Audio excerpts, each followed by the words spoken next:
everyone, நான் உங்கள் doctor Archana Dinesh.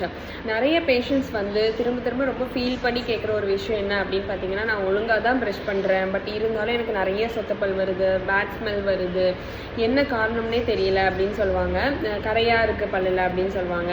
அப்புறம் அவங்க ஹிஸ்ட்ரியை கேட்டால் தான் தெரியும். என்னன்னு பார்த்தீங்கன்னா, ஒரு நாளைக்கு வந்து 5-6 தடவை காஃபி மட்டும் குடிப்பாங்க, coffee or tea any thing.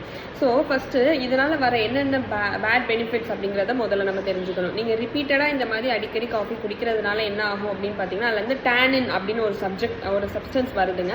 அந்த சப்ஸ்டன்ஸ் என்ன பண்ணும் அப்படின்னு பார்த்தீங்கன்னா, உங்கள் பல்லில் கரைகளை உண்டாக்கும். ஒரு ப்ரௌன் கலர் ஸ்டெயின் அந்த மாதிரி கொடுக்கும். ப்ரௌன் ஆர் பிளாக் இந்த மாதிரி ஒரு ஸ்டெயின் வந்து கொடுக்குது. ஸோ இதனால் பல்லில் கரைகள் வருது. இன்னொன்று என்ன ஆகும் அப்படின்னு பார்த்தீங்கன்னா, இந்த எனாமலை கொஞ்சமாக எரோட் பண்ணிடும், தேய்மானமாக்கும். ஸோ இதனால் போக உங்களுக்கு என்ன ஆகும் அப்படின்னா, கூச்சங்கள் வர வாய்ப்பு இருக்குது. அண்ட் தென் பார்த்தீங்கன்னா, நம்மளுடைய சலைவாவோட ஃப்ளோவை வந்து கம்மி பண்ணுது. நம்ம வாயில் உள்ள எச்சுகளை வந்து கம்மி பண்ணுது. ஸோ இது கம்மி ஆகுறதுனால என்ன ஆகும்னா, நம்ம வாய் வந்து ரொம்ப ட்ரை ஆகிடுது. ஸோ நம்மளுக்கு சொத்தப்பல் வர்றதுக்கான வாய்ப்புகள், ஸோ இந்த ட்ரை ஆகுறது பாக்டீரியாஸ் வளர்றதுக்கான ரொம்ப ஏற்ற வாய்ப்பாக இருக்கும். ஸோ அதனால் என்ன ஆகும் அப்படின்னா, சொத்தப்பல் வர்றதுக்கான காரணங்கள் ரொம்ப அதிகமாக இருக்குது.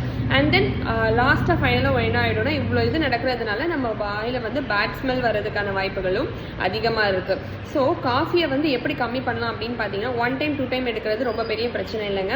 காஃபியை நீங்கள் பிளாக் காஃபியாக சுகர் இல்லாமல் மில்க் இல்லாமல் எடுத்திங்கன்னா அது ரொம்பவே நல்லது. இருக்கிற சொத்தப்பல்லை வந்து கம்மி பண்ணும். பட் இந்த சொத்தப்பல் வர வாய்ப்புகளை கம்மி பண்ணும். பட் நீங்கள் மில்க் ப்ளஸ் சுகர் ஆட் பண்ணிட்டீங்க அப்படின்னாலே நமக்கு அது வந்து நல்லது கிடையாது. அது நம்ம ஹெல்த்துக்குமே நல்லது கிடையாது. ஸோ அதுக்கு என்ன ஆல்டர்னேட்டிவ் பண்ணலாம் அப்படின்னு யோசிங்க. உங்களுக்கு எதனால் காஃபி குடிக்கணும்னு யோசனை வருது, காஃபி குடிச்சதுனால உங்களுக்கு வந்து ஒரு வேக் கிடைக்குது அப்படின்னா, அதை எதனால் வந்து நம்ம ஆல்டர்னேட்டிவாக யூஸ் பண்ணலாம், என்ன ஆல்டர்னேட்டிவ் யூஸ் பண்ணி நம்ம இந்த காஃபியை வந்து மறக்கலாம் அப்படின்னு யோசிங்க.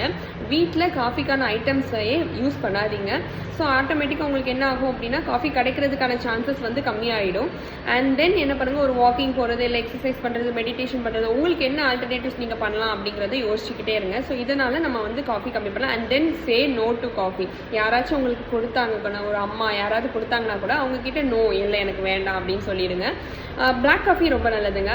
ஆனால் சுகர் அண்ட் மில்க் ரெண்டுமே ஆட் பண்ணாமல் எடுத்துக்கிட்டிங்கன்னா ஓகே தான், இட்ஸ் நாட் பேட் திங் அப்படின்னு சொல்லலாம்.